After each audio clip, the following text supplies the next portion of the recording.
What's up, everyone, and welcome to Project XTalk, an Xbox podcast. This is episode number 39. I'm your host, Kevin, aka the Muffin Man, and I'm joined by the usual group this week. We got everyone, Tom, Aman, and Garrett. How are you guys doing?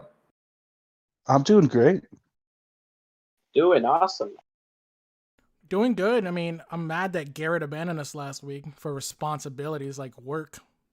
Work. I'm a grown-up, man. It sucks. Jeez, I get it. We shift the podcast a couple hours, and then all of a sudden, you have a life. You have no idea. Aman, how are you enjoying the States? Pretty good. It was raining like hell last night. Yeah, we're having fun, enjoying work. Yeah, I got a question for you. As like one tourist to another, like you're in New York right now, right? So did you go across, like walking across a crosswalk and slap a car's roof and I'm walking here? Come on, Oh my God. What is this, a movie from the Did you 1960s? do the thing? Did you do the thing? I'm going to tell you right now, that doesn't happen. It's not a thing. It'll happen once when I'm there. It's on my bucket list. I also want to fight a group of Elvis impersonators. I'm a weirdo. If you slap a car in New York City, you'll probably just get yelled at. You get sued, Like, man. You'll get sued. That's okay. They're like, don't touch my They're gonna freaking car. sue you. No, man. New York City is probably one of my least favorite cities, to be honest with you. I refuse to Really? drive there. Like, I will never drive there. I will Yeah. only take the train to New York City. Oh yeah, subway. The subways. I fall asleep on trains. I fall asleep on the subway. My friends have a video of me just like sleeping, and they're like, "That's how you get robbed." What's the show about? Video games, mainly Xbox, Yeah. but there isn't much Xbox news this week. But before we get into all that, we're gonna go through our usual rigmarole here, and start with what you playing. The one question I ask every week. So I'm gonna go around the room and ask everyone what you playing. Tom, we're gonna start with you. What you playing? oh man, this week I actually played a lot of games. I'll start off with what I've been playing the most. I've been playing Borderlands 3 still a whole lot. I'm finally almost done with the campaign again. What's the class I chose? It's the guy that he has a turret, and he also has like the Digiclone. Zane. I chose Zane as my class. I'm really loving it. Honestly, I was really harsh on the characters when on my first playthrough, and now that I'm playing it again, I'm like, maybe these guys aren't as bad. And I'm kind of getting like the same mindset that Garrett had. Like, they're a little cringy, but they work. They work for what the game is. I also bought like both season passes and spent like so much money, even though they go on sale all the time. And I just was super impatient. And I started one of the DLCs. They have a new mode on there. It's a battle royale mode, but it's kind of neat. It's PvE, single player battle royale. You drop in, you don't have any armors, you don't have any weapons to play with. All you have is the guns that you get from the battle royale. At the end of it, you can pick up new legendaries. You can also extract them and keep them, like exclusive ones that you can only get from it. So it's actually really interesting. I was not expecting to like that mode, but it works so well, and I don't have to worry about like other people killing me, just like other like enemies. Just it's fine. It's fun. I liked it. Besides that, I've also played. No, I'm saving that one for last. I played a lot of Sea of Thieves this weekend. I finally got to rank 50 for the Order of Souls. So if you don't know, to become what's called a pirate legend, you need to have rank 50 in 3 of the trading groups. Right now I have the Order, the gold one, the Order of Souls I just finished, and now I'm working out towards my last one. Garrett's been playing with me, so he makes life so much easier because he fucking plays the game all the time. He knows exactly what to do. At the last time we played, things got a little toxic. I think we got a little too violent. Somebody sent. Yeah, we sort of went Lord of the Flies from somebody. I'm not gonna lie, there was some animalistic tendencies that came out. But yeah, I mean, Garrett Garrett got the voice message. We were called the reason that Sea of Thieves is like we were called the cancer of Sea of Thieves. We are the Yeah, tumor that digital does not stop cancer. growing. Yeah. We will kill everyone in Sea of Thieves. And I don't know. I don't know what they expect from this game.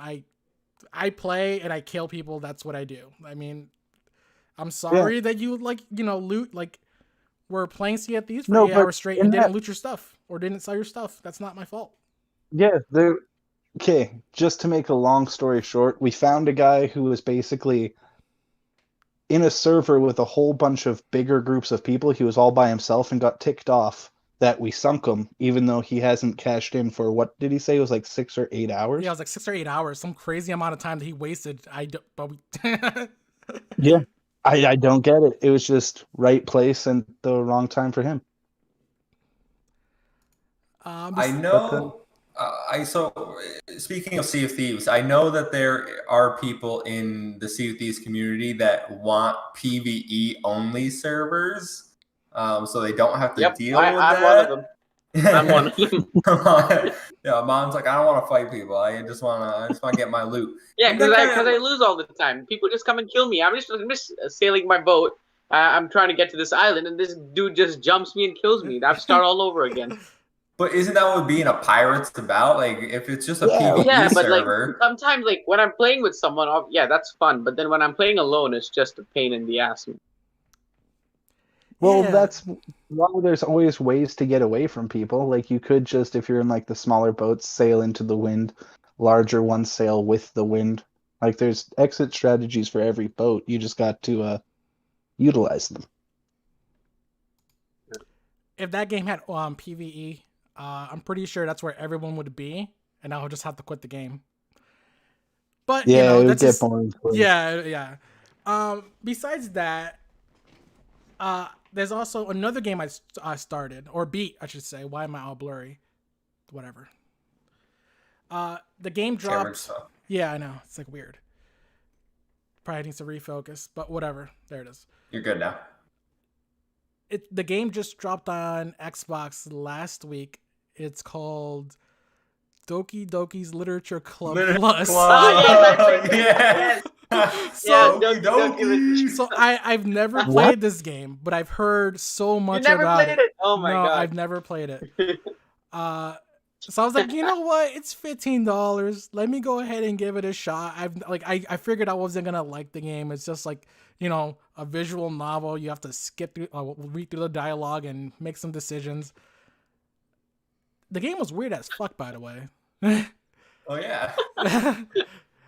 So I thought I wasn't gonna finish the game. I thought I was just gonna drop in immediately after like one session. No, I beat the whole thing in one session. Like played 6 hours straight, and I might have to go back to get the rest of the achievements now. Wow. What's the gameplay? There is none. There is none. What? Gameplay? What do you want? Video gaming? What did you beat? Sounds like you watched a movie. So in terms of it's a visual novel. It's a visual novel. What they do in it, like in terms of interactive segments, there's segments that you write poems for girls, to try to get, Oh. Okay. Try to get a girlfriend. Do some suave poems. Yellow Devil in the chat. Oh my god. This is some weeb ass shit. Tell us more about your hentai games. Well, there unfortunately there is no nudity in this game. Unfortunately. But yeah, besides that, it was made it to the Xbox store. It's a weird game. If you like visual novels, maybe you'll enjoy it. It's the first one I've ever played. I don't know if I'll ever play one of these again. But for what I played, I mean, shit, 6 hours straight. Like it wasn't bad $15 spent. Like, I've only ever heard of this game. I've never played this game. I've never seen gameplay of this game. I told my brother to pick it up because I was like, "You're a weeb, you'll like this." You're a weeb, you'll like this. I mean, I'm a weeb too, but like, I'm just shit talking. But I did not expect it's worth the $15. It's worth the $15. It was. Okay, all right. That's a good pick. That's a one out of left field. I'm gonna go to Amon next. Amon, what you playing, man that didn't bring his Xbox with him? Yeah, there was a 4th of July sale on the PlayStation Store, the weekend offer. So I picked up Deus Ex Mankind Divided and the Batman Arkham series. They're all there for like $5. Because I didn't get the remastered version of Asylum and the City, so I got those, and I'm playing those again, having so much fun. Yeah, you should, Kevin, you should pick it up, man. It's $5, 3 games, totally worth it. Totally worth it. His reaction said it all. I'm just starting to think, like, man, I know you love Batman, but there are other games. There are other things I know, but then play. they were there for like $5, so like I had to get it, and then I played them on like. I'm with you there. I get that. That makes it price wise. I get that. Maybe I'll buy them. I got other shit to play right now. I'll get to it. But Garrett, why don't you tell me what you're playing over there? Well, really, I'm just occupying my time till Flight Sim and Hades comes out. But as Tom was saying, I was playing a lot of Sea of Thieves over this last little bit, and my roommate, I found out, never played Fallout 76. So I was interested in, like, he started a new playthrough, so I got it, like, played with him on the mic, and it was just interesting to see the difference between I was a day one player and he's like a year 2, year 3 player now, and he's just starting out. It's very interesting to see like the different contrasting bits, like how quickly he was finding NPCs and all the redundancies that people were complaining about the game originally. So that's a sweet thing. Yeah, I saw Bethesda talk about Fallout 76 because the new expansion just dropped, right? And they were like, please give it a try. It's way different. We'll think you'll like it now. We've been working really hard on it. Yeah, but in like response to that, they also have just shotgunned so much stuff at you. It's impressive. Maybe you could play it and like focus on what you're doing if you don't have ADD, but I'm a grown man that has trouble focusing on that stuff. And you get like a quest every 60 feet, it feels. Like there's just so much stuff to do in that game. Like, I just had a simple fetch quest earlier today, and then all of a sudden I started cryptid hunting. I was helping this random person out chasing down like the Mothman and different things throughout. So that was a lot of fun.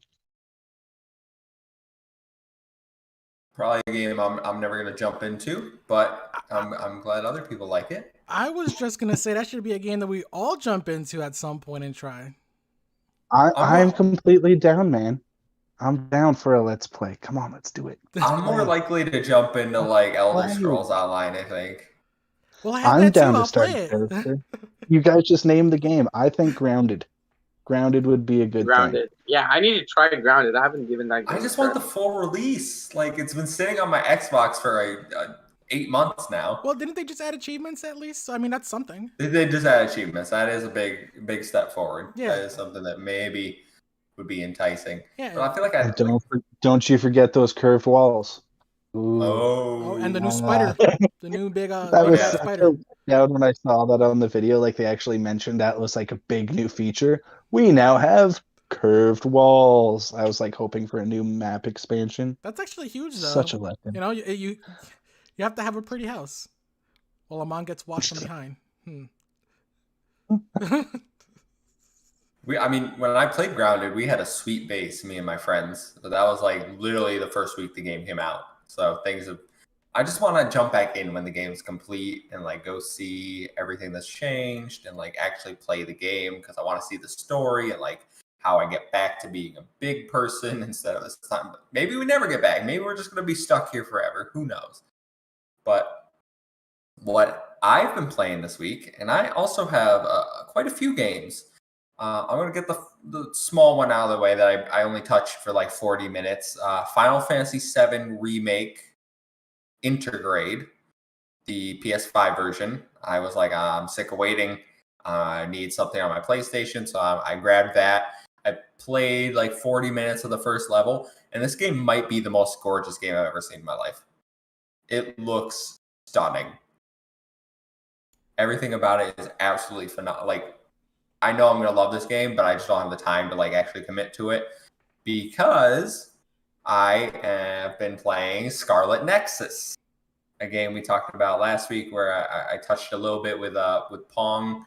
I have finished one story completely, Yuito's, and I am 2 chapters away from finishing Kasane's story. I'm going to 100% this game. My brother and my friend got all the achievements. It's very easy. I'm very close. I'm just going to finish the story, finish the bonds, and then do a few little of the other things that you have to do.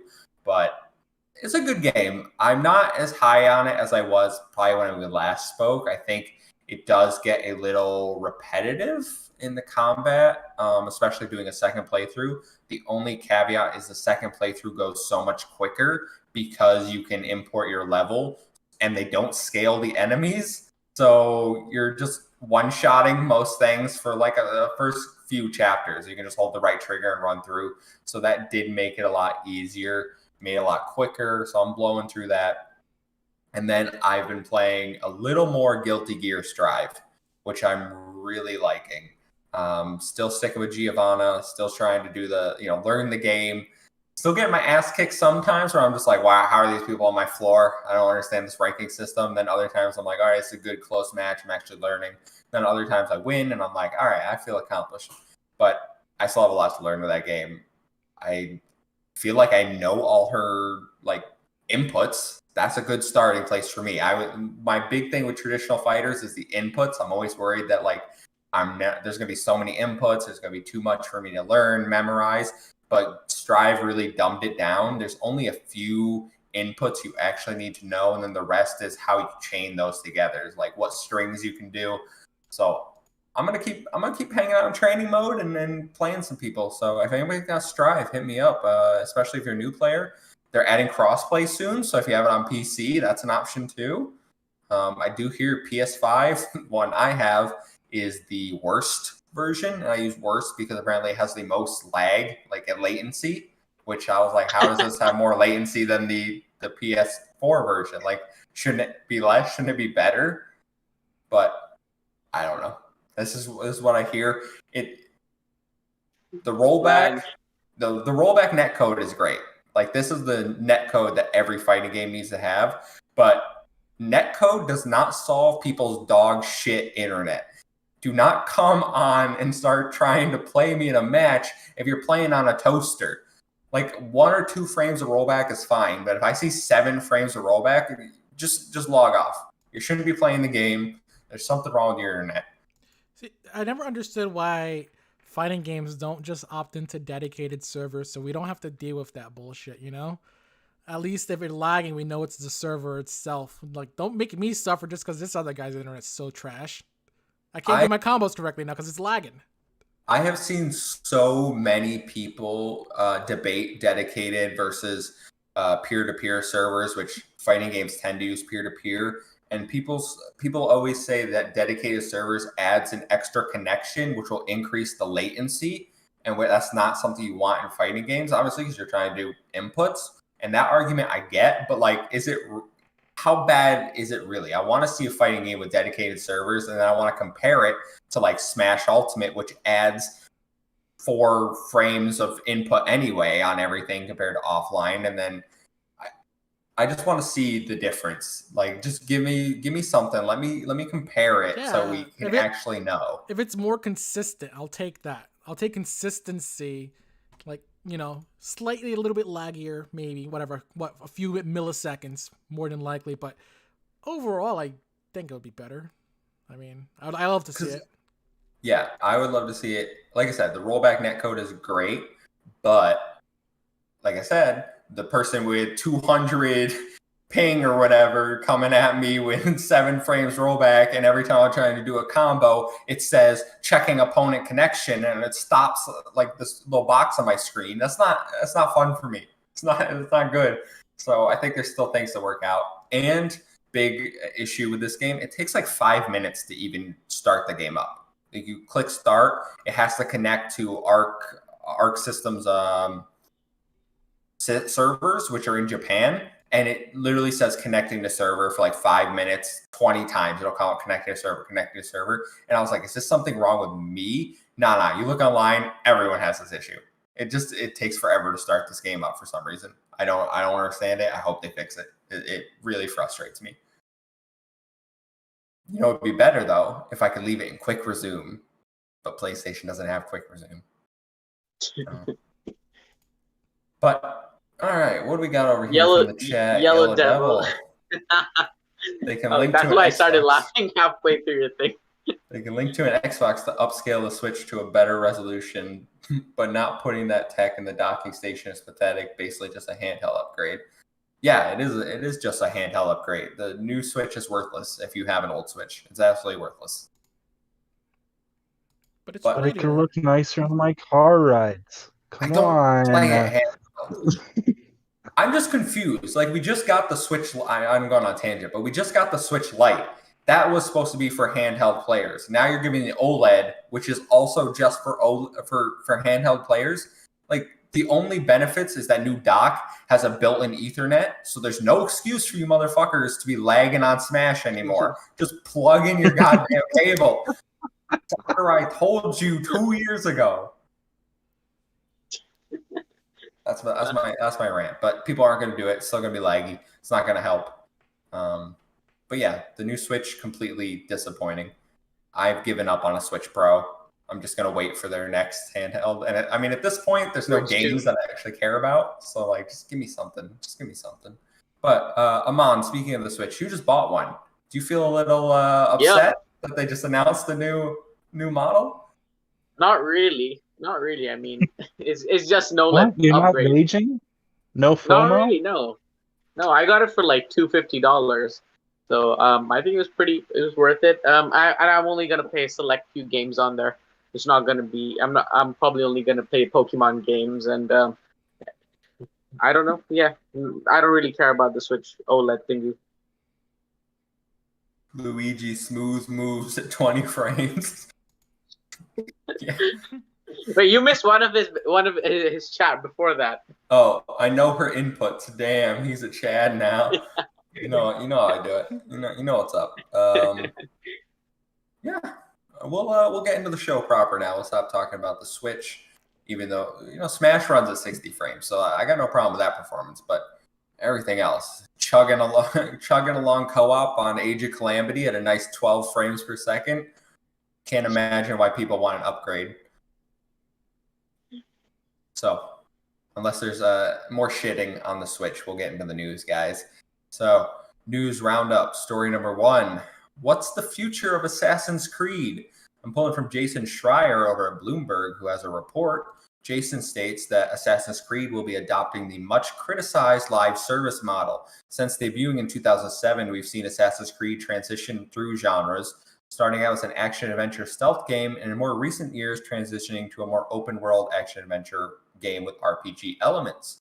In Jason's report, he states that Ubisoft Montreal and Quebec will be teaming up for the next entry in the franchise titled Assassin's Creed Infinity. This is planned to be a huge platform with multiple settings. Usually, Montreal and Quebec alternate working on Assassin's Creed titles for their near-yearly release schedule, but are teaming up for this title, which Jason says won't be out until 2024 or later. He adds that it could be a hub that allows people to play multiple Assassin's Creed games at once, or Ubisoft may scrap this project altogether in a few years to chase whatever trend is popular in gaming at that time. Ubisoft followed up with a statement on their website and confirmed that these two studios are working on Assassin's Creed Infinity, and it will be going to a live service model. Guys, I'm not an Assassin's Creed fan. I don't like Assassin's Creed. You guys do.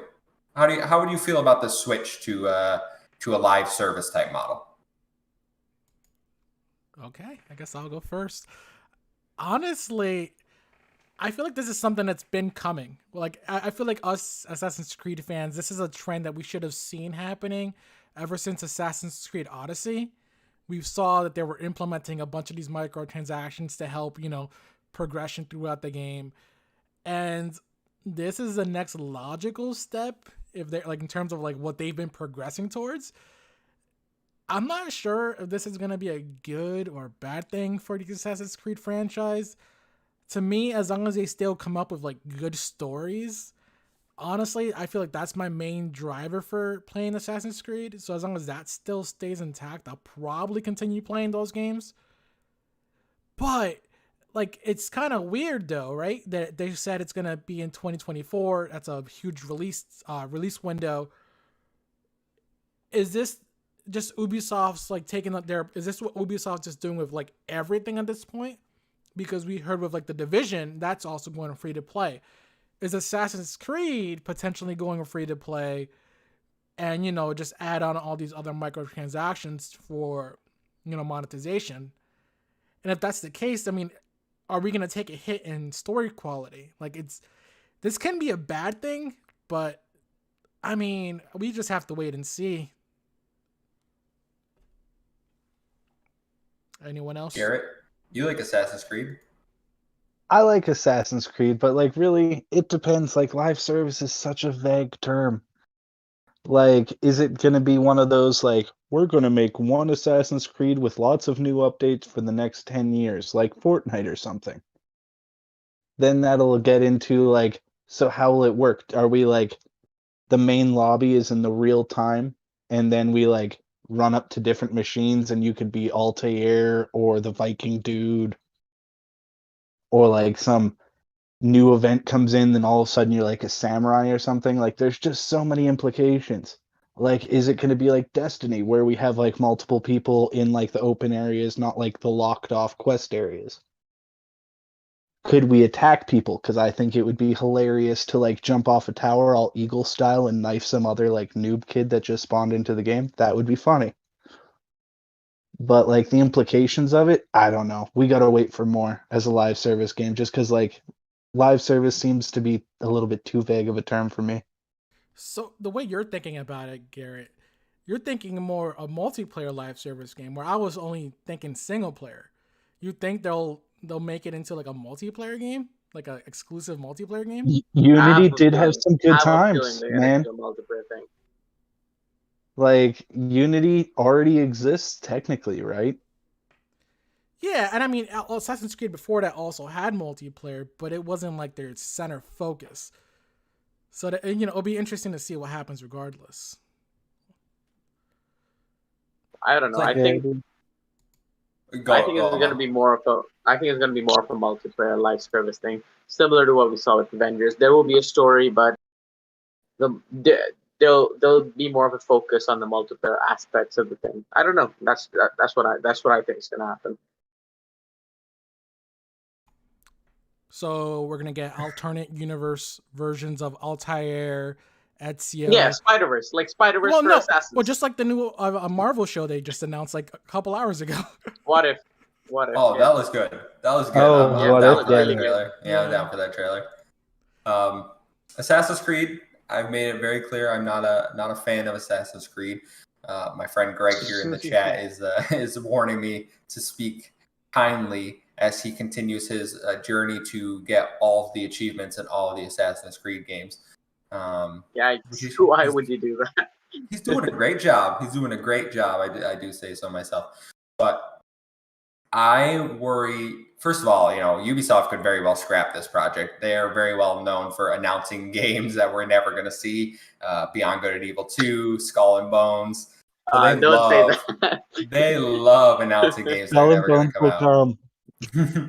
Once they figure out what kind of game it's going to be. Yeah, it's a pirate game, I hear, maybe. But yeah, like at this point, all that we know is that there's going to be, pirate ships and cannons in it. But other than that. So Assassin's Creed for a live service model, to me, I do get the worry for Assassin's Creed player that we're going to see something similar to Avengers, where you have that limited story and then it is focused more on like grinding missions and doing quest objectives to keep you in the world. And maybe it is a hub, like Jason Schreier was saying in his report on Bloomberg, that you can load up different games per se, like different instances of Assassin's Creed. Maybe we have the oh, we're going to Japan in this Assassin's Creed. We're going to South America in this Assassin's Creed. Wherever the location they want to make for an episode or game, if they call it, whatever they want to put in their hub. Similar to how you go into like Mass Effect, the launcher, and you can choose which Mass Effect you want for the Legendary Edition. I'm thinking you load into this Assassin's Creed, you choose what sort of story you want to go, and then you get dropped into that world. I don't know if it'll be multiplayer. I think it'd be really weird to have some sort of like MMO-esque aspect to Assassin's Creed. Garrett seems pretty thrilled about the fact that he could be able to assassinate children who don't know what they're doing, but it will be funny, okay? And you should order it'll be funny. It will be funny rolling, I can see them going that way. If it would get more people rolling with your squad of assassins, coming up on unsuspecting, solo assassins or smaller groups and taking them out could be a lot of fun. I think that'd be hilarious. We've seen things like that with the Dark Zone in the Division, that was their PvP. And as Tom said, we're moving towards this free-to-play model. Ubisoft themselves said that they're making more free-to-play games, making more live service games that are going to focus on these microtransactions, as if Ubisoft isn't making enough for microtransactions. But what, you got a question? Well, how big do we think this game's going to be, like in size? Like Warzone is just like, just the one battle royale, but that shit's almost at 100 gigabytes, way beyond 100 gigabytes. If this has like multiple instances, yeah, it's disgusting. And if this game's gonna have like multiple worlds, how huge is this game gonna be? Like, are we gonna need huge 2 external hard drives just to like put this bastard in it? A Series S. A Series S. You're gonna need a Series S. Oh, come on. After Modern Warfare, everyone's after the whole console nowadays. Nobody's good with just taking up a quarter of it. They're here for the terabyte. The initial release of a live service game is always poor. We know that. Nobody's ever launched a live service game and been like right out of the box, this is going well. So when this does come out in 2024, it's going to be a shit show, but you're going to have the hardcore Assassin's Creed fans diving in, giving it a try, seeing if this is something they want to play daily, weekly, seeing who they can convince. And then slowly over time, they'll add more content. So it's going to get bigger. If they stick with this could be a huge game file. It could take up, I don't know about a Series S, but close to it. If you're a hardcore Assassin's Creed fan, it's going to be one of those games where I have to have it installed. I got to get my Assassin's Creed fixed. Just like Call of Duty players always have Call of Duty installed, which I don't understand. If you have Black Ops and Warzone, it's like 400 gigabytes. Just stop playing Call of Duty. It's a bad franchise. Stop.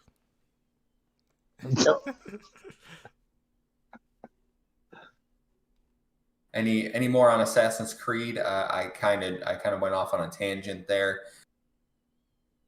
We're just gonna have to wait and see, I guess. But I don't have high hopes for it. Nope. I'm at least curious. Like I'm interested. Yeah, I'm really curious. I've given up on Ubisoft. I've given up on Ubisoft.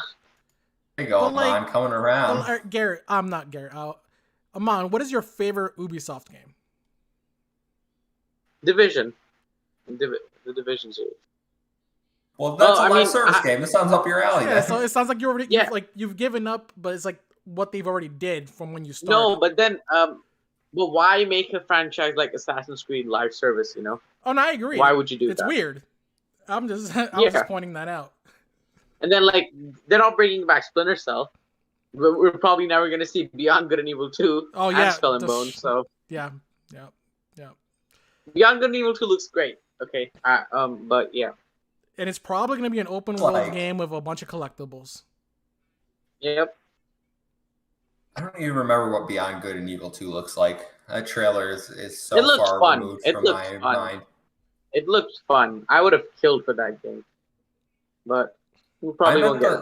I'm at the point where, unless Ubisoft announces Splinter Cell or Rayman, I have time for Rayman. Like Rayman Legends, I'm playing right now on my Switch. Rayman was great game. Rayman was great cool. game. I remember. Rayman was pretty good. It's a great platformer. They need to make more of those. None of this I Mario thought you don't like 3D Rabbids. platformers.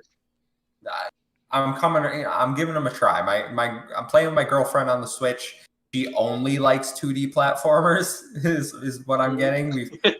We've played through quite a few 2D platforms. Donkey Kong Tropical Freeze, great game. Love that game. That's like, man, wow, 2D platformers can be good. And I'm enjoying Rayman.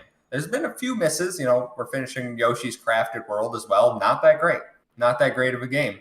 It drags on way too long, and it's repetitive. Yeah. So Rayman, yeah, Ubisoft, give me another Rayman. Other than that, you're dead to me. But we can move into story number 2 instead of talking about Assassin's Creed. And this is just a Game Pass update. So we got a few new games coming to Game Pass and an FPS boost to talk about. So Dragon Quest Builders 2 comes to the cloud on July 8th today. Tropico 6 comes to the cloud console PC today. UFC 4 comes to the console today. Blood Roots comes to cloud console PC on July 15th. Farming Sim 19 comes to cloud console and PC July 15th. The Medium comes to cloud July 15th. One-man indie game, Omno, is launching onto Game Pass July 29th. And I don't know if you guys saw the trailers for this. It looked very interesting in my opinion. It's a single-player journey of discovery through an ancient world of wonders. These titles join the already announced Microsoft Flight Simulator and The Ascent, both coming at the end of the month. Have you guys any interest in there's a lot of cloud this month, but I do think Omno, if you're going to check one out, I think I'm saying that right, is the one to check out. I'll probably check out UFC 4, but yeah, just check out. Yeah. Yellow Devil in the chat. Oh my god. I would definitely check out UFC. Yeah, Yellow Devil, you're out for blood today. He plays 2D platformers of his 2D girlfriend. Wow. Okay. Really? Oh god. That's coming at me, bro. What was I saying? Oh yeah, UFC 4 I would definitely try out. That's actually one that has FPS boost. I think it was one of the first games to get FPS boost. Really solid game, good career mode if you just like that kind of stuff. Definitely. Yeah, career mode's amazing. The UFC career mode's amazing. Yeah, I like it because it's not like you don't have to like pay to get better like you do in 2K, for example. Yeah. So you just kind of play through a couple hours and your guy would eventually be good. It's fun times to have there. Tropico 6, that's also one that is on my radar. I love the Tropico series. It's not better than being like a tropical conqueror of an island. It's freaking sick. It's sort of like SimCity with a little bit more micromanaging because you have to check how the people are feeling about you. You're a dictator. Just do dictator stuff. If you have to kill a couple people, and you don't even have to hide it. Just show that you're willing to do that kind of stuff. But yeah, this must have been a lot of cloud. I was arguing on Twitter with someone earlier. They were just saying, so I can play the Medium on my phone, but I can't play it on my Xbox One. Well, yeah, I can't handle it, bro. What were you expecting? Xbox knows I don't have my Series X, so they just put everything on cloud. Yeah, exactly. They did this just for you. Yeah. Yep. I hit up Phil and I was like, yeah, Phil. Yeah. Amon needs some help. But right now I don't think it's a very good month. We do have Microsoft Flight Simulator and The Ascent coming at the end of the month, though, and I know Garrett is excited for Flight Sim and the Ascent. That's that twin stick one. You're excited for that, right, Amon? Yeah. Yeah. Diablo RPG thingy. I like that. Looks cool. Yeah, I haven't forgot. You said you're gonna do a review on that, so let's see who beats it first. It's like, no, I won't take that away from you. It looks fun though. That game really looks interesting, and it does. They've been showing some more gameplay recently. I'm really hyped to see what this one turns out to be. And I love Diablo. I love games like Diablo. Obviously, I'm playing Borderlands right now, so this is definitely right up my alley. I can't wait to try this one.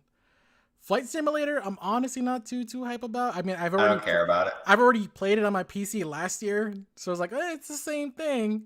It's still gonna be in 30 FPS. It's gonna be in 4K, but I played it in 1080p 30 on my PCs. It's like, same. It's not gonna be a big change. I'll just play it one day. Plus, it's a huge file. It's almost 100 gigs. They got to get the whole world in there. Yeah, but man, it's so Yeah. huge. I think no, they have like 17 countries. I think, not the whole world. No, they have every country. The whole world. They have the whole You world. can fly Yeah, they anywhere. have They do. every They have airport. They have some. That's 17 airports. Yeah, that's 17 airports. Right. Yeah. They have 17 that No, are like. no, they have 1,700 airports. No, You're You missing a can, few you can zeros. fly to like little local airports. Yeah. Yeah, Yeah. dude. It's Oh, crazy. wow, They got- okay. My neighbor's farm airport. Like, you know how there's some farms that are just so big that they have like a little grass strip in the back there? Yeah. His property is on that game. I already looked it up. Yeah, but it's It's not actually pretty insane. mine. Like, Pretty I guess cool. what your thing is not every place is given the attention to detail like every airport. For Yeah, example, like probably. JFK, LaGuardia, that was going to be like made to the T. But the smaller airports, they're going to be just generated based off what they see from like, satellites imagery pretty much and just go off that. Yeah. Still really cool how that technology works, honestly. Yeah. I mean, I think it's cool. It's just not a game I don't want to sit there and fly a plane. I would if they come up with like a dedicated control for Flight Simulator. No care how much it is, I will play it once I buy it. Teach me how to fly a plane. Yeah, you just have to buy a cockpit. Exactly. So I want the moment if like there's ever snakes on a plane and the plane's going down, they ask, "Does anyone know how to fly a plane?" And I have to say, "Yes, I played Flight Simulator 2020."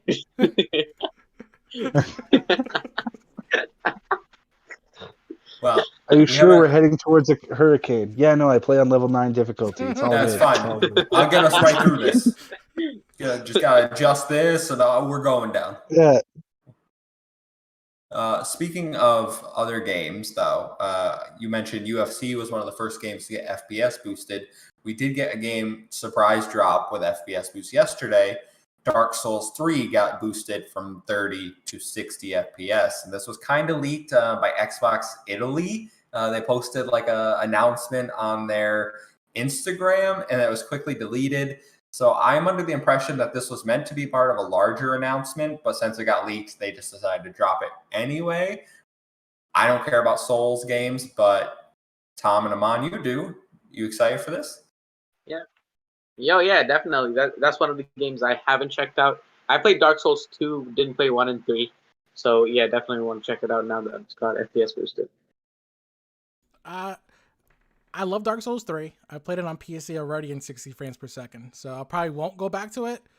Unfortunately, this is one of the games that wasn't 1x enhanced, so it's still like the old 900p. So, but it's pretty interesting. They what they said was they had to actually take a different approach to FPS boost for this game. So I'm wondering what the hell what was so difficult with this game that you know? That's what I'm curious about. I saw Jason Ronald talking about how they had to test a different technique, and that's why it took so long to get this one boosted. I don't know what they would have done differently, because just from what they described from the previous process, it's kind of like they're tricking the game into thinking it's displaying at a higher thing. And that's why we've seen games where if the animations are tied to the frames, they can't FPS boost it because it would mess up the animations, right? Like, if something is frame 1 and you boost it, well, now it's not frame 1.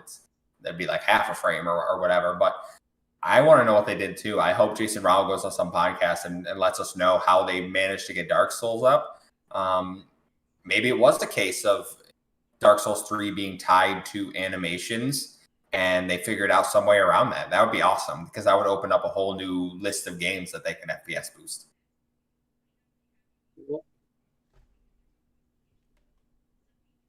Any closing remarks on Dark Souls 3? If not, we'll go into... Praise the sun. Oh my god. Oh, Soulsborne fans. Okay.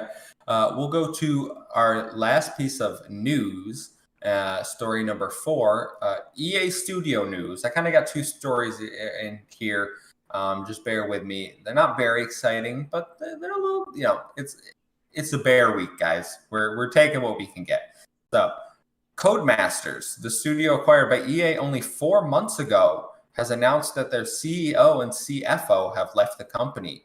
pulling from John Bittner at The Gamer, EA confirmed the departure of Frank Sagnier and Rashid Varashia and said that the move should not be surprising as it was always part of the plan. EA's reaffirmed that Codemasters will retain its independence despite the acquisition. And story number 2, I'm pulling from Season Gaming. Shout out Ains, our friend over there, and the team. EA has also formed a new studio called Ripple Effect, which will be overseen by Respawn's Vince Zambella. And Ripple Effect is currently contributing to Battlefield 2042 and also working on an unannounced project. So not the most exciting news, but I do think there is a little bit to talk about here. Starting with Codemasters' story. I think it's a little concerning that only 4 months after their acquisition, they're already seeing departures from the studio. And this isn't uncommon with acquisitions. Usually it's a lot later than 4 months, though. And I'm worried because EA has a history with studios acquisitions and they're not going very well, that this is going to lead to Codemasters being shut down or not being held to the same standard they were. Anyone have any input on this? It's not to be, yeah, I think you said it pretty good with the surprising it's 4 months, but Yeah. honestly, most of the time it's written in contract that those guys will be there pretty much to the day that it's specified, right? Think of it as like, have we all watched Breaking Bad here? I'm making an example off the cusp, so it might not be that great. It would be like when Heisenberg had like that accomplice and he was like trying to learn the recipe, right? But in this case, Heisenberg wanted to teach the recipe to him. They were just there to like, all right, we don't want this studio to flop out. We'll stay 4 or 5 months to show you guys how things are going here. But after that, we're out. So like, I usually thought those contracts on those terms go up to like a year or like a year, like 18 months, year and a half. But 4 months seems pretty short. That's the only thing that's a surprise to me is the time frame on it. I mean, unless the contract started already prior to the acquisition. Either way, it's really weird. It's really fast. I don't care about Codemaster, to be honest. Like they make decent racing games, but they're never like astounding. So I was honestly even surprised that they were acquired a while back by EA. So I have no idea what to expect from this. I mean, they're still Why did EA acquire Codemasters? Well, Take-Two was going to acquire them, and then EA outbid them. Yeah, but they already have Criterion, like working on Need for Speed. Why do they want Codemasters? Exactly. You already have your racing guys, so you didn't need them. You know, I mean, give them to Take-Two. Why? Because they made Dirt 5. God damn it, the best cutting edge game in Xbox Series X or X release day one. Ray tracing and 60 FPS.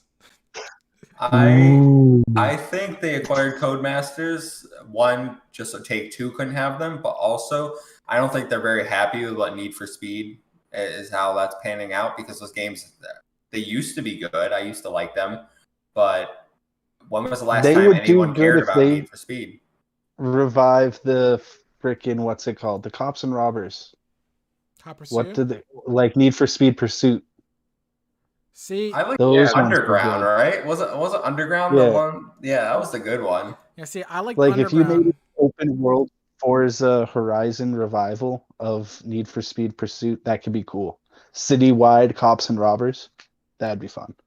See, for me, Need for Speed went downhill like after they made Need for Speed Shift. For me, Shift was like the best one because it went with like an arcadey but also realistic driving.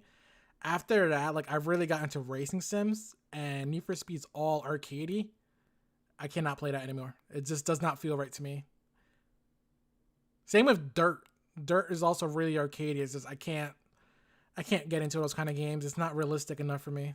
Like I know that I'm not supposed to be able to make this turn at this high speed, but yeah, I'm fucking doing it. I get it's a video game. I'm supposed to have fun, but I like cars way too much for that to like even be remotely fun for me.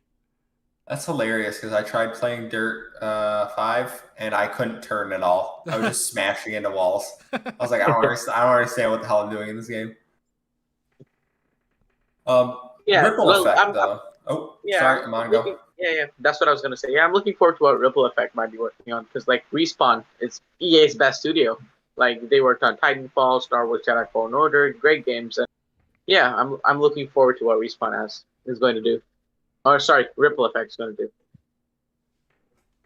Yeah, I agree with you there. I think the talent that they're taking, because it's formed out of Dice and Respawn, right? Like they're basically just taking stuff from those two studios and making Ripple Effect.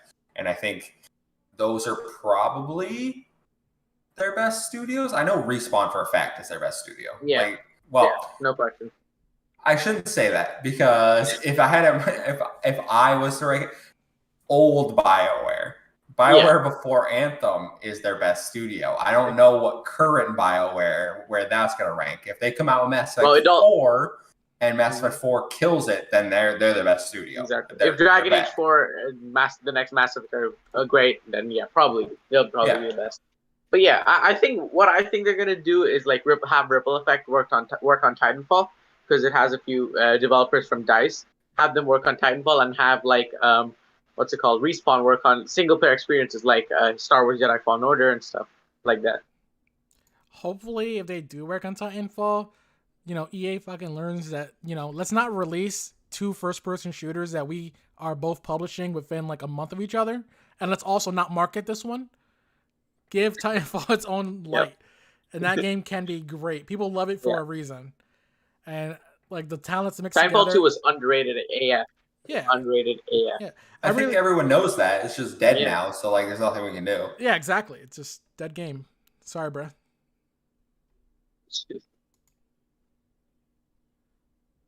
We can move into the topic of the show I have. It's not our fun discussion. We have a few fun topics at the end, but I did want to have a topic of the show because I feel like it's important to address. And you might have heard this on some other podcasts, but last week on Twitter, there was some indie developer backlash directed towards Platform X, as they're going to be referred to. So this all started last week on Twitter when I think his name is Lan. It might be Ian. I can't remember. It's not. I don't think it's an L. I think so. I'm gonna go with Ian Garner, the co-founder of Neon Doctrine, tweeted the following, and stay with me because this is a thread, guys. So he tweeted, quote, "Okay, I'm mad enough to burn some bridges because honestly, what's the point of a bridge that I'm not allowed to cross? So here's a thread about Platform X. I will not be defining Platform X, but it's the operator of a very successful console and does not have Game Pass. Platform X gives developers no ability to manage their games. In order to get promotion, you must jump through hoops, beg and plead for any level of promotion. And a blog is not as good as they think it is. If Platform X does not like your game, no fanfare, no feature, no love." So stop right there. Clearly, this is Sony, just from that one comment. I saw some people actually being like, I'd be surprised if this wasn't Nintendo. I'd be like, when the fuck have you seen a Nintendo blog? Blog post, yeah. Where are you reading these imaginary blogs? But he goes on to say, there is nothing you can do to fix this. Wish lists have no effect, so all your personal marketing means nothing to Platform X. All that matters is their evaluation. How is this evaluation done? Don't know. They don't share that, nor will they share the value they ascribe to my games. So before you launch, you need to, 1, develop the game for Platform X, 2, get through their incredibly difficult lot check spread over 3 generations of back-end software, 3, submit a Platform X specific trailer, 4, write a Platform X blog, and then he kind of fell off there, and submit multiple forms for social media. Oh, and for 3 and 4, you need to go through an account manager. When asked how to get an account manager, we were told, I'm not sure. They're assigned by resources. And as we now know, there's no way to know what resource level you've been assigned. By the way, you cannot even do a launch discount without their approval, and it is very limited. That's right, you can't do the thing that every other platform does, meaning the Platform X owners always get the worst deal. Oh, but don't worry, there is a way to guarantee you get featured. All you need to do is spend a very reasonable minimum $25,000 US to get featured. Oh, and then 30% of your subsequent earnings. bargain. I'm almost done, guys. I promise. Now, when your game is on the platform, likely without any support from Platform X, you may think, no problem, I can sync up discounts on Platform X with Steam and others. Wrong. Discounts are invite only, and invites are very limited. It's been literal years since we could put one of our titles in discount, and I spoke to some other very popular developers today, and they had the same experience. So even if your game does well at launch and thrives on other platforms, you may still never be invited. Why? Who knows? In conclusion, Platform X is super successful and awesome hardware, but their back-end process is straight out of the early 2000s. I have no idea how to succeed on this platform, and they won't tell me. Even if I do succeed, they may screw me anyway. So for any gamers who have wandered in here, next time you're unhappy about the game never being discounted on Platform X or a game you want not launching on Platform X, please go and complain to Platform X. Now, I'm going to take a break from talking and let you guys discuss how you feel, because clearly this is directed at Sony. Not trying to fanboy here. This is a discussion. I want to have a discussion about the importance of indie games, the importance that platforms have to independent developers, because I think now more than ever, indie devs are more important. They're a big part of the gaming sphere. So whoever wants to jump in here, I'm gonna get some water, but please go off indie developers and their importance. Garrett, you want to go? If not, I'm gonna. Might as well start with like.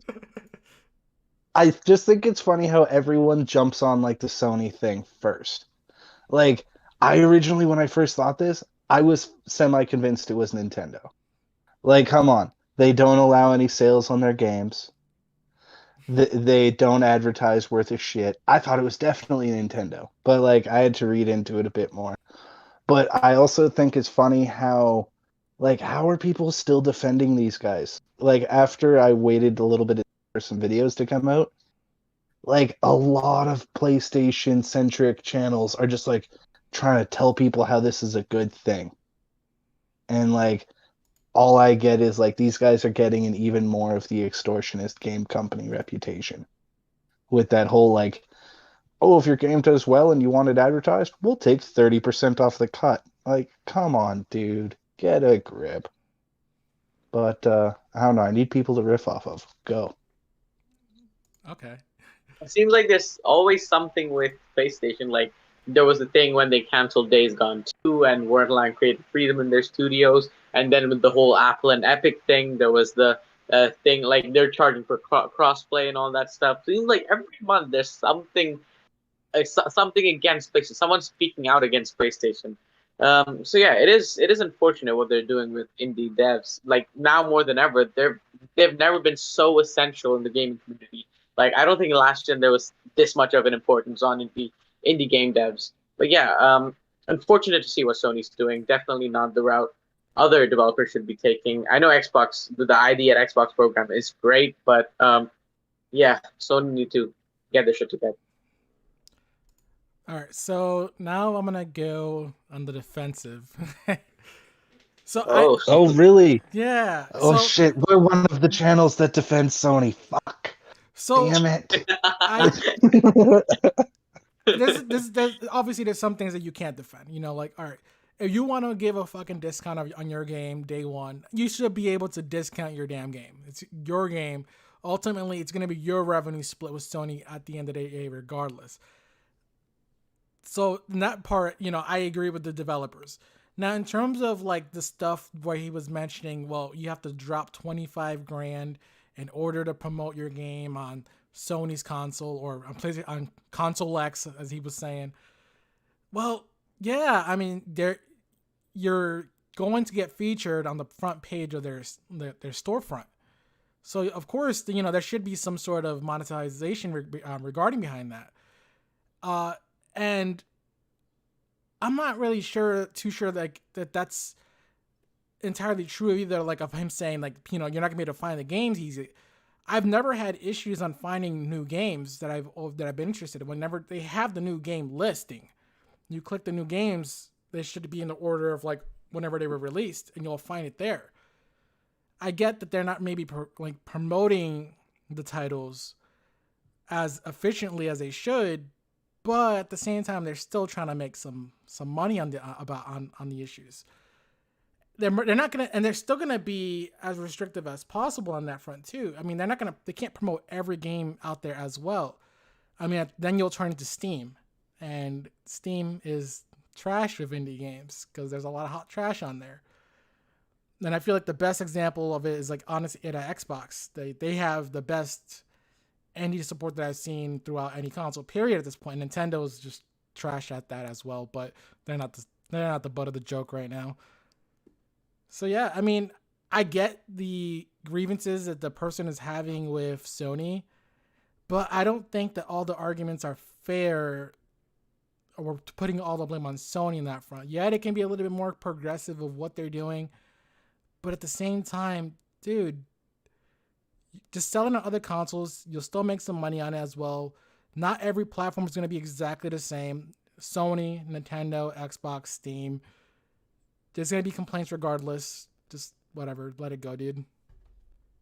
I think I'm not going to fully agree with Tom, but I do think that the argument where Sony is 100% wrong in this situation is not factual. There are parts of this where Sony is doing the incorrect thing, in my opinion. If we look at the 25,000 for advertising, I've seen a lot of people on Reddit and other platforms say, well, advertising costs money. That is true, but as I know from speaking with indie developers like Burgos Games, who we did an interview with, they don't have 25,000 extra dollars for advertising. That is not a price point that indie developers can meet. So I think there does need to be some sort of, maybe lower that 10,000, something where you recognize, hey, this is an independent developer.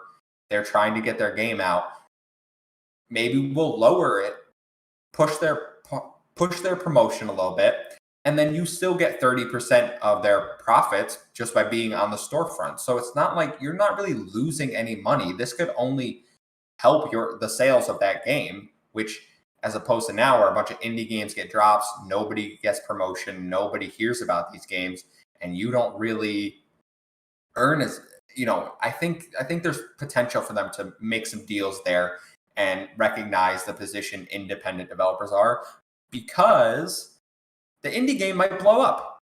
We've seen indies blow up. We've seen indies get huge. And then those studios, if the game gets huge, they can make another game that might be better. It could be a future, it could be the next Housemarque for all you know, Sony. You could be buying this studio in a few years if you would actually let them succeed on your platform. So I think that point is 100% correct or incorrect. You can go, Tom. Oh man, incorrect. See, I still don't think they have to. Yeah, I get indie developers aren't gonna have 25 grand right off the rip, but a lot of these indie developers, they look at other forms of marketing on their own outside of everything. Like Stardew Valley had all marketing that the dude did himself, and that game's sold millions of copies. Dude made so much money off of it. I get what they're saying. Like, yeah, you give us some help, but honestly, it shouldn't be their job to help you succeed. They're giving you a storefront. You're selling your game on that storefront. So Walmart makes an aisle. They're not promoting everything on that aisle. It's just there. It just happens to be there. I don't see, it's up to you as the producer of the product to go out and be able to, well, here's my game. Go buy my game. If you can't afford it, then it sucks. But it doesn't make any sense to me unless they made a separate section where it's indie focused that maybe had a lower price point. But at the same time, less people are going to go to that section because it's indies. And that's something that less people gravitate towards. So it's a win in one way, but you're still losing out on the huge bunch of people who are visually going to see the game. I have a retort, but I want to know if anybody, before I jump in, I want to know if anybody else, You guys just sitting back listening? I do get Yeah. Tom's point. I do get what Tom's trying to convey.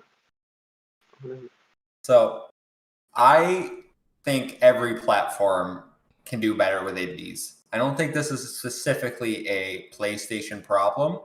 I know Jez Corden was talking about that he had a list he received from independent developers who ranked the platforms, like who's the worst to work with and who's the best to work with. And the worst was Sony.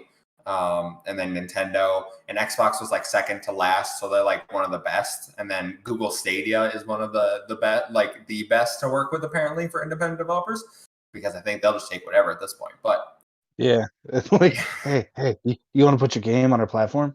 Huh? yeah, Huh? and Jez also said that he's heard independent developers don't have the high entry for promote, like the high cost of entry for promotion on Xbox. Other people have said that Xbox has it. He said he's heard otherwise. So take that with a grain of salt. I don't know if they have how much they have to put up, but I do know that Xbox currently is doing more for independent developers.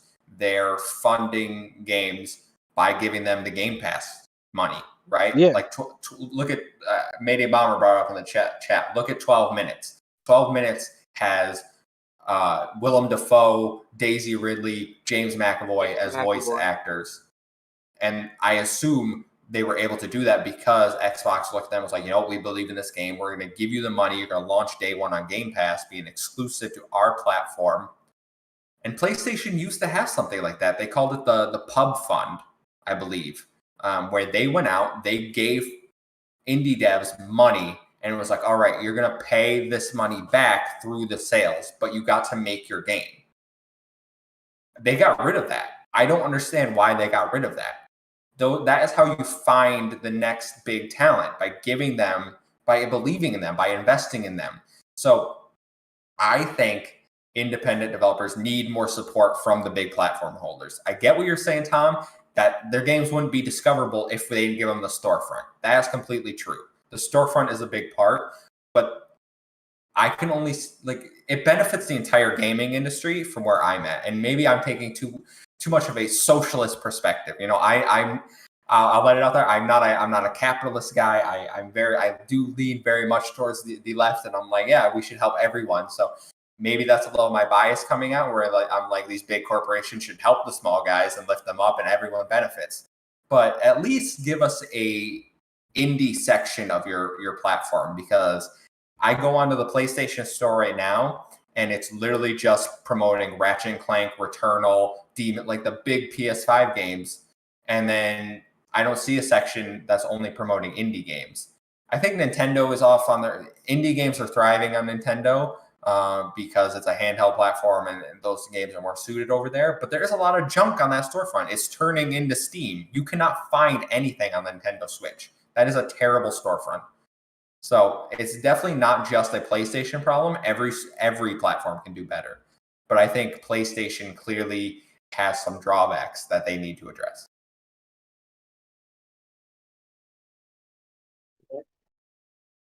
I have no closing remarks. Yeah. I stand by what I said. Oh, okay. All right.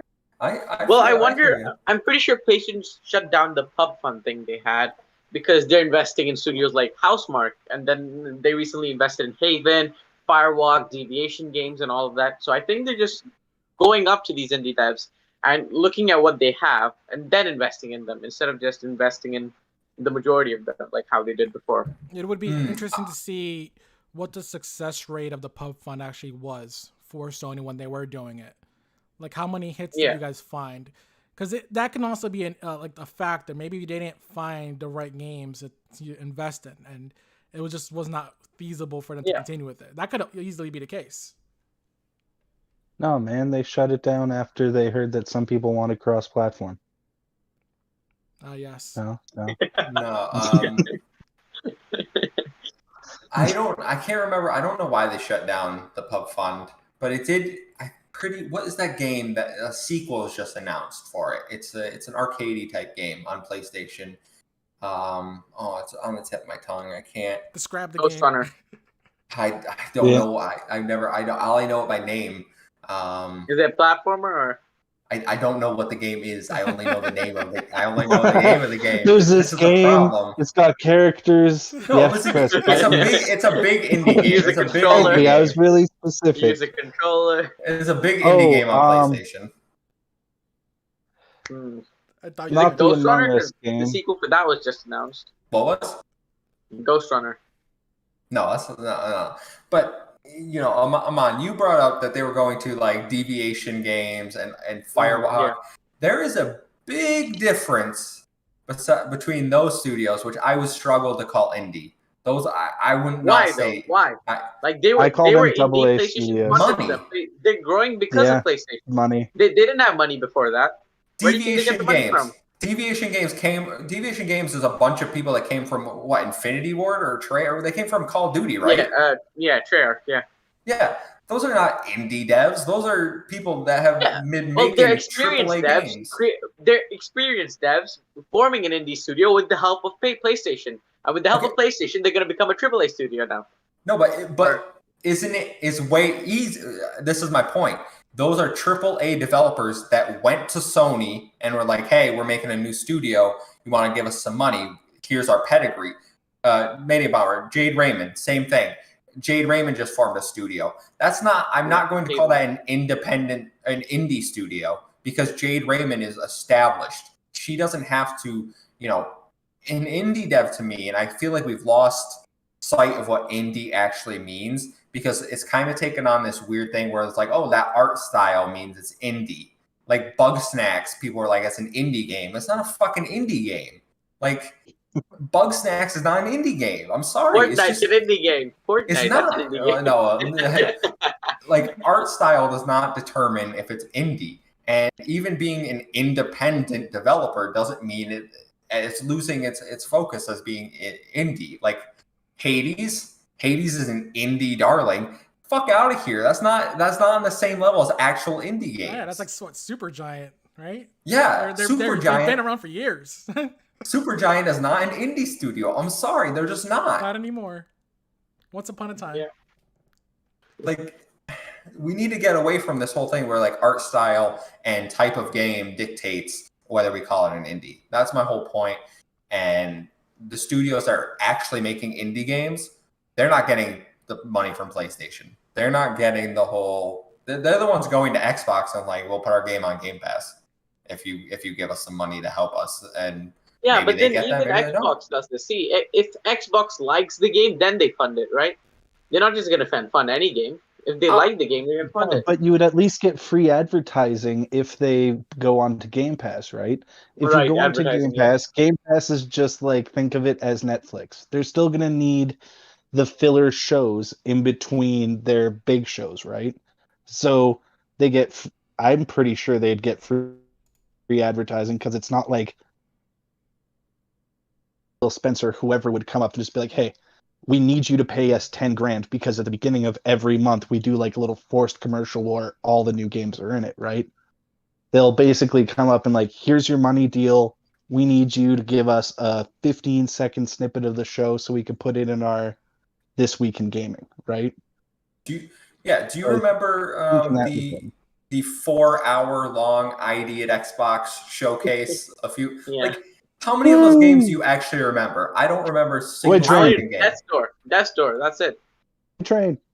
Was that the one was that the one last year? No, it was like this year. This is this year. I think it was February, right? Yeah, something like that, around March or something. Yeah, it was right after the Bethesda deal closed. Yeah. Oh, so no one really cared. No, that makes sense. I don't remember any game from there. Yeah, so like I don't know if Xbox made them pay to be on that showcase. Jez Corden says they probably didn't, but they spent 4 hours, hired people to host a production to highlight games that otherwise people probably wouldn't have heard of. Most of them, Death's Door being different because. Could that be? But could that be because Microsoft has more money than Sony? They have more money to spend on doing these showcases and advertising indie games for free. Because, well, it can also be just Sony has a completely different approach of what they think gaming should be. Exactly, and that lines up with Jason Schreier. You keep going. I'm sorry for interrupting you. No, it's fine. I was just saying that's their focus. Yeah, that's it. Yeah, that lines back up with as I was saying, the Jason Schreier article we saw a few weeks ago, where he was like, Sony only cares about big blockbuster titles now. I think that is more the reason they don't do. I mean, there's a few indies at the State of Play today, right? They said that there's always been a few indies, but their definition of indie is not indie. Kena Bridge of Spirits is not a goddamn indie game. Stop telling me it's an indie game. That game probably costs $4 million at least to make. At least. You're telling me those aren't indie graphics, dude? Come on. It's a Pixar movie. The voice work. Destruction All Stars is an indie game. No, that's an indie game. Yeah, so that's my whole problem. I think PlayStation has a long way to go to get back to where they were with indie games. And who's heading up their indie? Is it Shuhei Yoshida? Is he in charge of indies right now? Shuhei Yoshida. Yep. Yeah, which he's great. Like, just do a little more. I don't know what you're doing in the position right now. Like, go for actual indie games. Bugsnax is great. I love Bugsnax. I'm not throwing shade at Bugsnax, all right? But it's not an indie game. That's all I'm saying. I got a little heated there, guys. I'm sorry.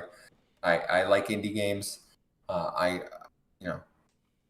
where I'll leave it. Unless somebody else has something else to add, we will go to our fun topic and get a little less heated here. All right. Aman, you leveled up your comedy skill in Skyrim to 25.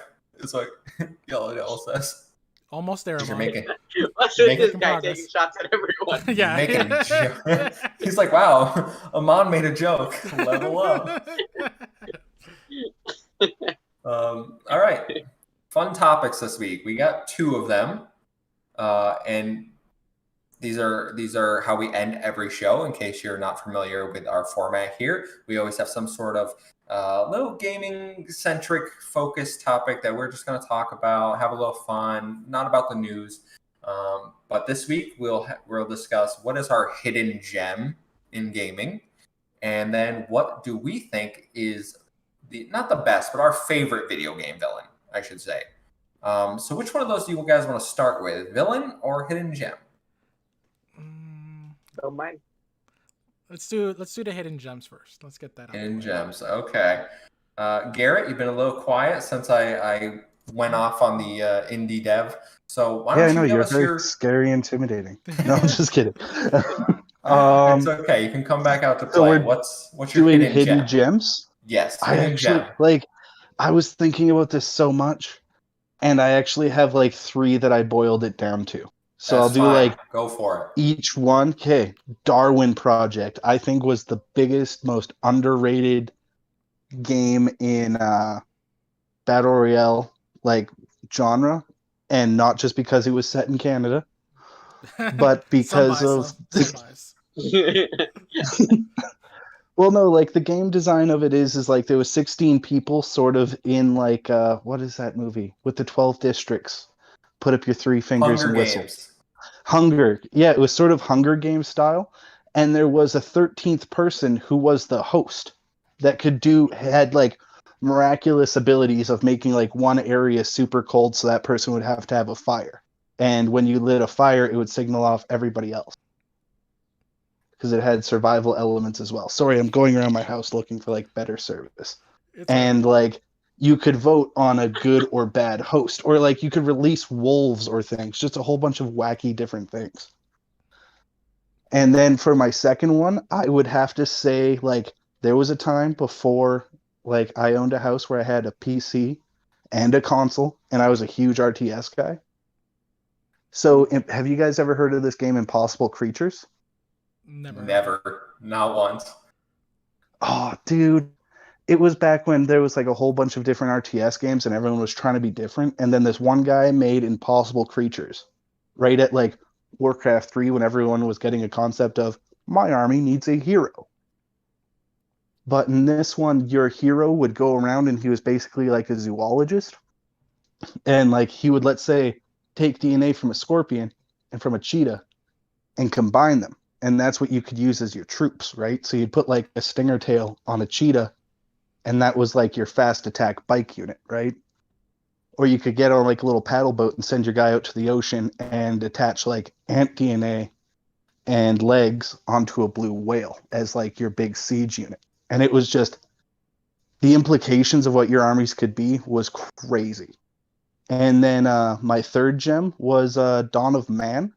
It was an indie game. It's actually on Xbox. That's what reminded me of it.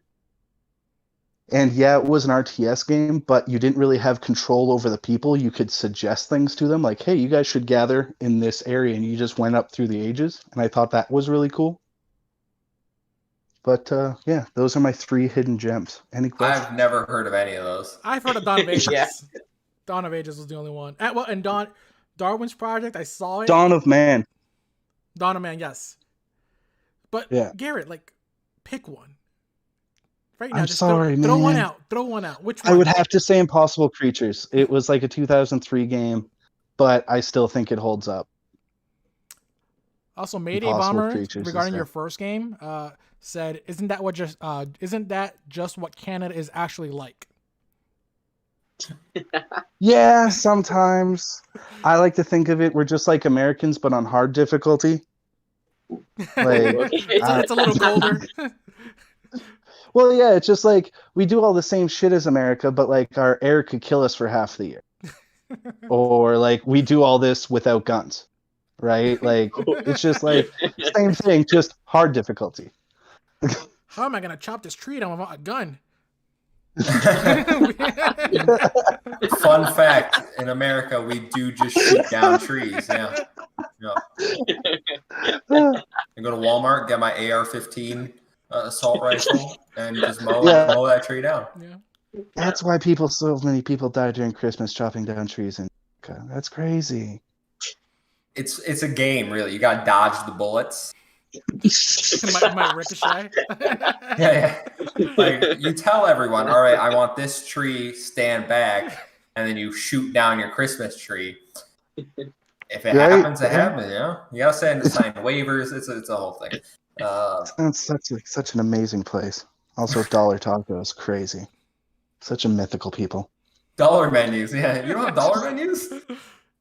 Like we do, but like your guys' money is like, it counts as more than ours. So ours is like a $2 menu, and we get the same shit. If it helps, we barely have dollar menus anymore. Like it's mostly like just like value menu now. It's like $1.25. Mm-hmm. Those were the days. Dollar menus. Fucking inflation. Good picks though, Garrett. Good picks. I've never heard of those. Aman, you want to go next with your hidden gem? Yeah.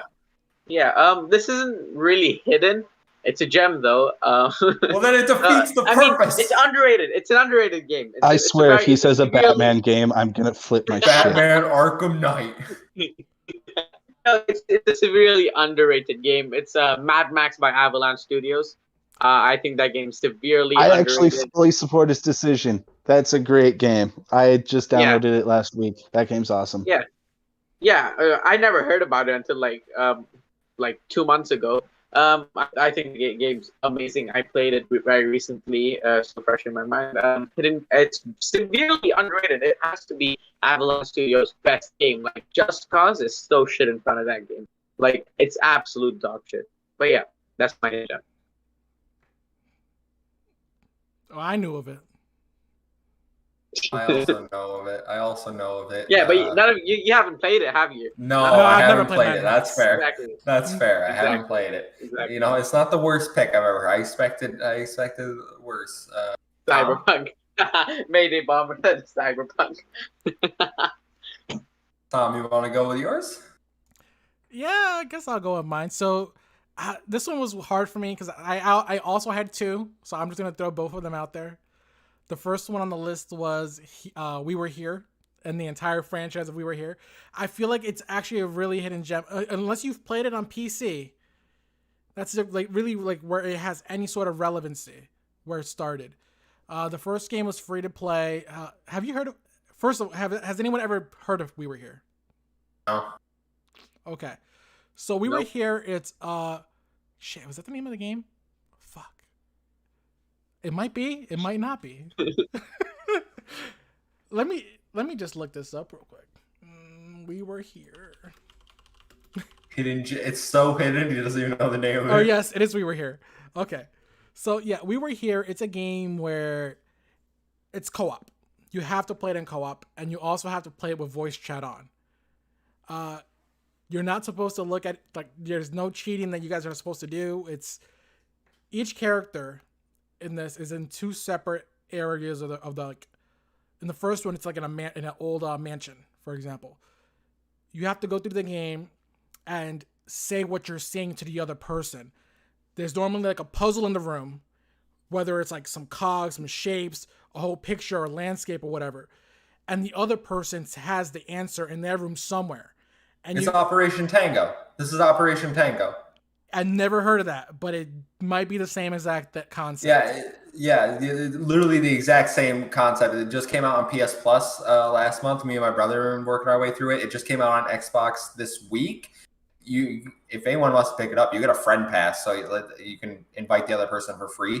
But this is exactly Operation Tango, so keep going. It's so fun. I love it. Me and my friend played through the first two together, and the puzzles get just way more complex as you go. It's so good, and it gets so hard. Like I've been yelled at by my friend so much. I'm gonna link him to this part afterwards, so he knows. Like, that happens.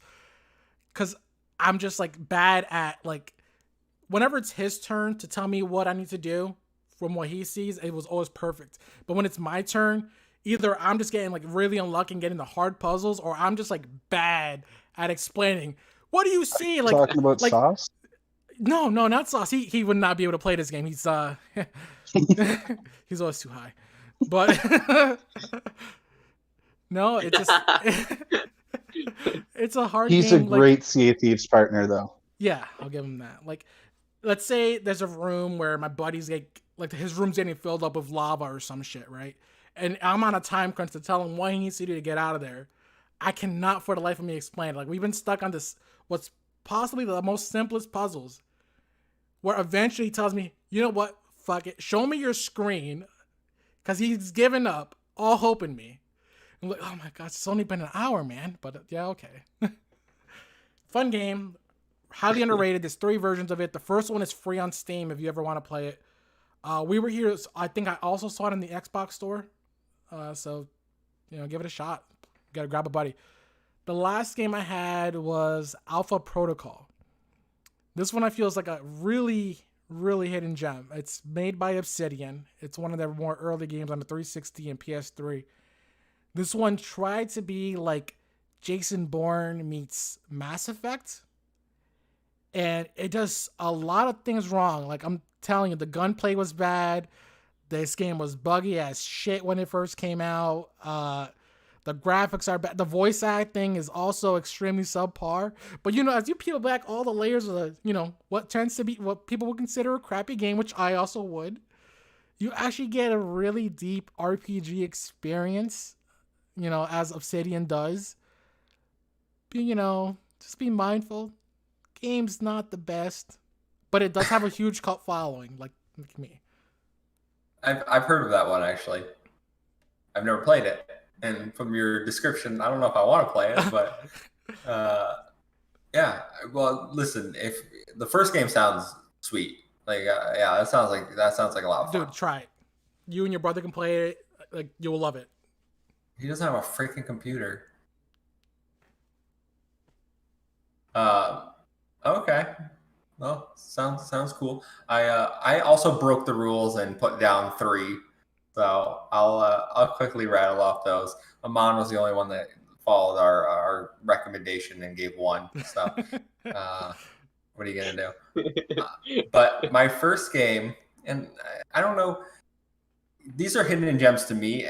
I'm also going back in time a little bit. Custom Robo. Anybody familiar with Custom Robo? No, but if I had to say, you customize robots in it. So Custom Robo, for the GameCube specifically, is what I'm talking about. This is actually a series that has 5 games in it, but only 2 have been released outside of Japan. The title for the GameCube was the first one released outside Japan. It's GameCube exclusive, and it criminally underrated when it came out. People look back on it now and realize, oh my god, this is a great game. We should bring that series back. But when it came out, people were like, this is not a very good game. Essentially, you play as a robot here, and you battle other robots in a closed arena, and you have to get their health bar down to 0, and then you can collect their parts. You can build other robos. There's like classes and different types of things you can put on your robo. It has a good story mode. I just think it's an absolute blast, and it's a shame that Nintendo hasn't brought custom robo back because it's absolutely phenomenal. Second one, also on the GameCube, is Battalion Wars. And this is a real-time strategy game. It's a spin-off of Advanced Wars, the game they just brought back with the Switch remake that Way Forward is doing. See, this one at least I heard of. Yeah, Battalion Wars is way better than Advanced Wars. It's a crime that we got one on the GameCube and on the Wii, and then they're just like, we're done with this series. So people buy Advanced Wars. I'm not going to buy it because fuck Advanced Wars. It's stupid. But buy Advanced Wars because then maybe they'll be like, let's bring back Battalion Wars. That's my only hope. I hope Advanced Wars does well. But it was only a single-player campaign, but it had really good third-person shooting, a really cartoon art style, like little cartoon army guys. This game was fantastic. I can't really you get some tanks, you get some like machinery. There's real-time strategy elements in it. Go, if you have a GameCube, find Battalion Wars. I love this game. I definitely think it needs to come back. And then my last hidden gem, a little more recent than the GameCube, is it's called Tamarin. Has anyone heard of Tamarin? No. Okay. This is a game from Chameleon Games. It was released on Steam and PlayStation 4 in 2019. It was not received well. I'm pretty sure if you go to the page right now, it might have negative reviews. Ignore those. Those people don't know what they're talking about. This game is a gem. I absolutely adore this game. It's the only game I ever 100%ed on Steam, meaning I got all the achievements. I 100%ed the game. I've actually talked to the developer, and I'm working on getting an interview with them and release codes for when it gets ported to Xbox for us. So Thank you. if we, I don't know when it is. He said soon, but that was also, before the pandemic. So we'll see how this goes. If it comes out this year, great. If not, I'll follow back up with him because I do think more people need to know about this game. But Chameleon Games is made up of former Rare developer, and it shows because this game is a collectathon. It's a 3D platformer, but you also get a gun. Now, a Tamarin, I don't know if anybody's Googled Tamarin. They're like little red foxes almost, or red pandas. Like they kind of look like red pandas. And so he gets guns, different types of guns. And if you played Jet Force Gemini, this game is basically the spiritual successor to Jet Force Gemini. Bunch of alien ants and bugs come destroy your planet. They start industrializing all the wildlife. So it really does take on this sort of message about environmentalism and like protecting wildlife. But then they give this cute little animal a gun and like go kill all the ant creatures and free the other tamarins, free these birds. I think this game is a blast. I absolutely love it. It's on sale all the time. It's probably pretty cheap now. So please, anyone, go check it out. It's a great game.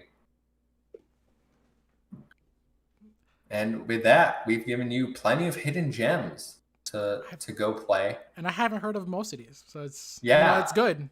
It's good. Mission accomplished. Besides Mad Max, but I do have to try it. If it comes to Game Pass, I'll give it a shot because they had an FPS boost. It's good. I think it was for like $20. It's worth it. $20. Cool. So we'll move into the final topic of the show, our last fun topic, and then we'll get out of here. Favorite video game villain. And we'll go in the same order, I think. So Garrett, who's your favorite video game villain and why? This one was actually pretty easy for me. I would have to say Arthas, the Lich King from Warcraft 3. I don't give a shit about WoW. I was gonna say World of Warcraft. Yeah, no. Stop right there.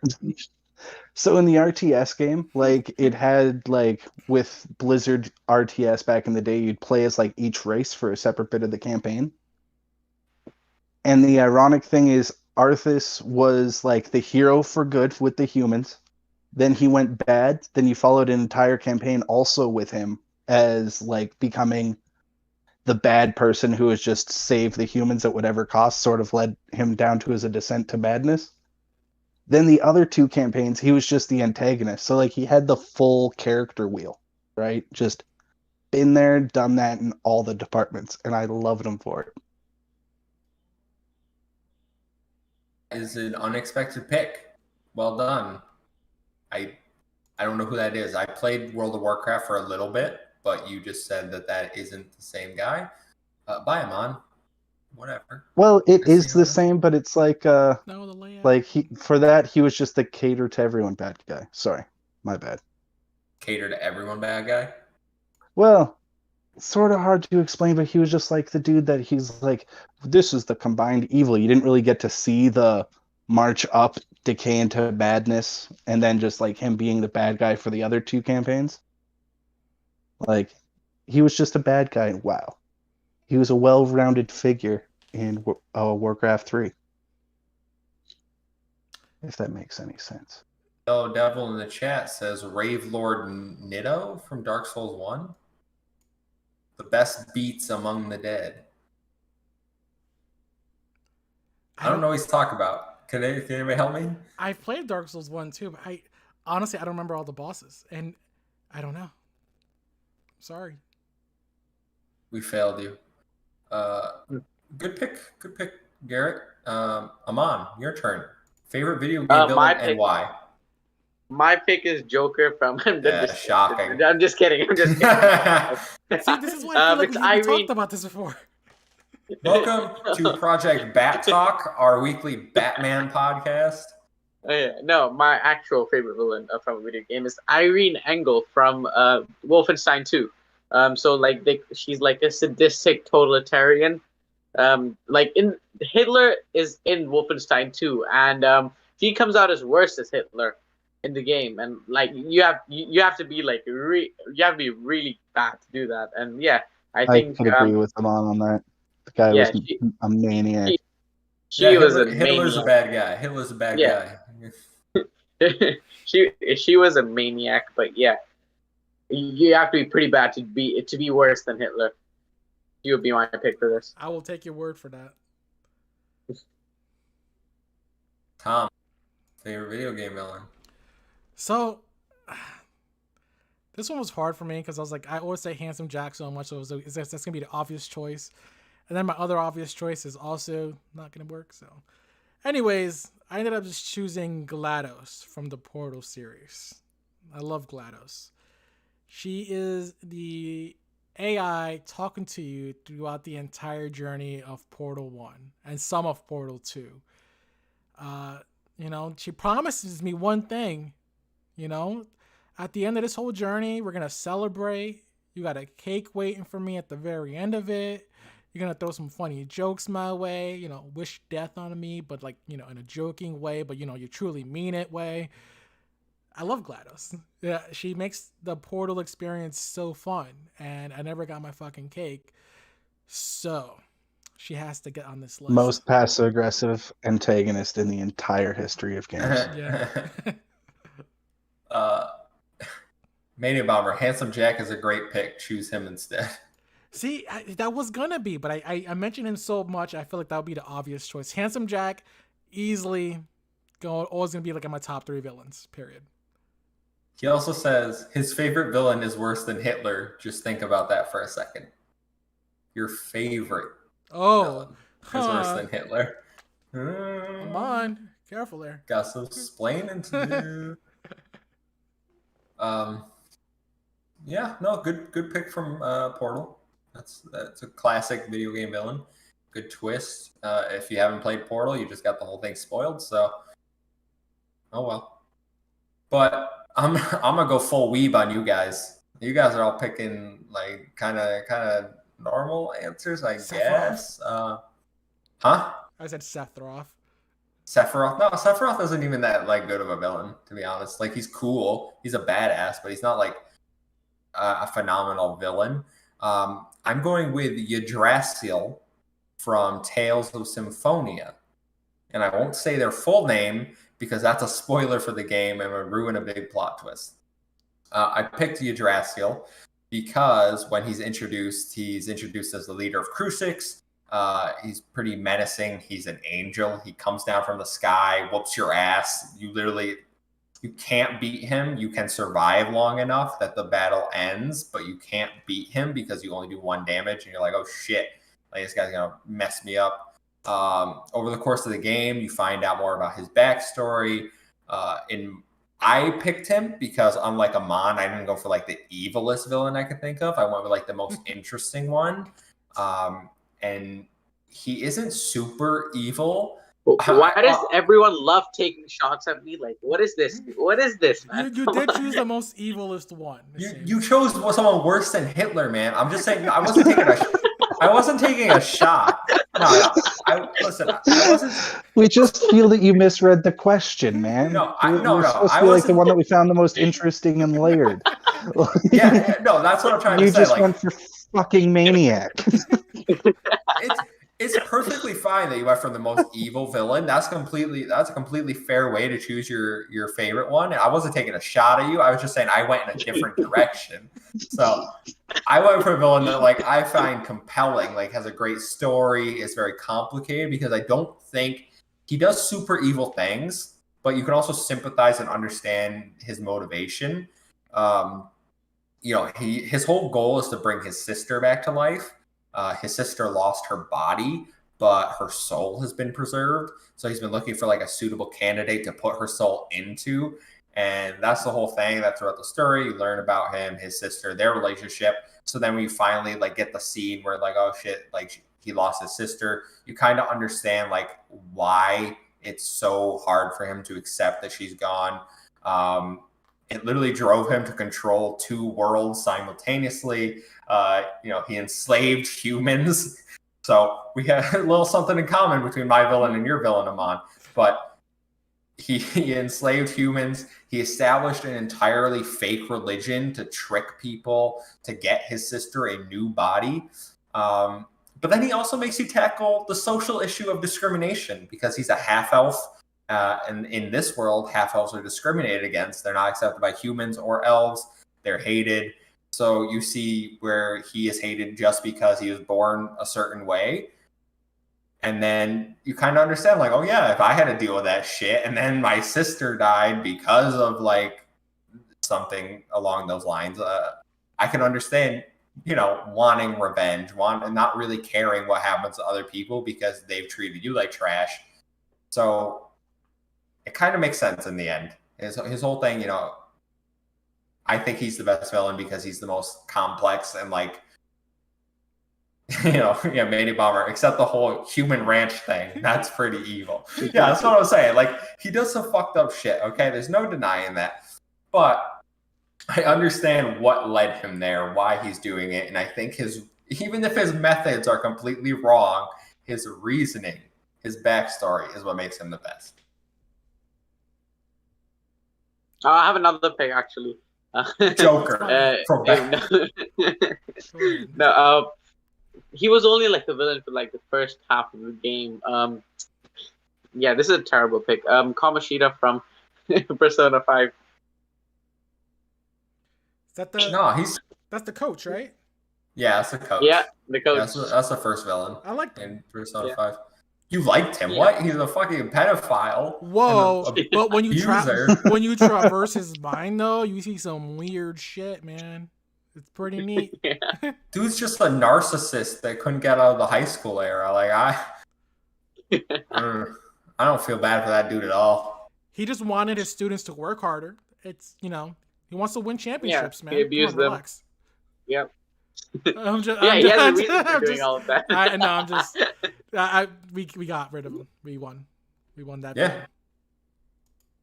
Great. Yeah. I mean, that's a good choice, Amon, actually. I respect Yeah, that. Persona has a lot. I mean, Persona has a lot of good villains. Yeah, I can't complain with that. Oh, that's my backstory too, says Mayday Bomber. This guy. All right. And on that note, those are our picks for our favorite video game villains. If you want to let us know what your favorite video game villains or some hidden gems that maybe we can check out, please leave them in the comments down below. If you made it this far, thank you very much for listening. We're going to wrap up the show now. Please make sure to like, share, subscribe, tell all your friends, rate us on Apple, drop comments. Really does help the podcast grow. And engage with us in the comments. We'll answer you. We answer everyone that gives us a comment. So don't be afraid to drop us a comment and let us know what do we get wrong. Make a joke about one of us. Specifically, apparently it's Amon. I don't know why, but as long as you're nice, about it. But this has been episode 39. I've been Kevin, aka the Muffin Mon. You can find me at the Muffin Mon. That's all my socials. It's 1 and 7I, O and 7A. Tom, where can they find you? You guys can find me on Twitter at Alpaca Tom. I've been on there a lot recently, so check me out. I have a lot of funny comments. And subscribe to his YouTube channel. And subscribe to my YouTube, Broken Control. I might post something one day, eventually again. Amon, where can they find you? You can find me on Twitter at Amon_M05. And Garrett, where can they find you? You could pretend to find me on Twitter at WaywornG. I won't do nothing with it though. It's just a notification on my phone at this point. But you could message and harass me on Xbox. I love to debate with random people while I sink their ships in Sea of Thieves. Great fun. Oh my Lord. Yeah, that's about it. All right. Well, I'm going to go watch the State of Play and eat some food. So everyone, hope you enjoyed the episode. We will see you next week.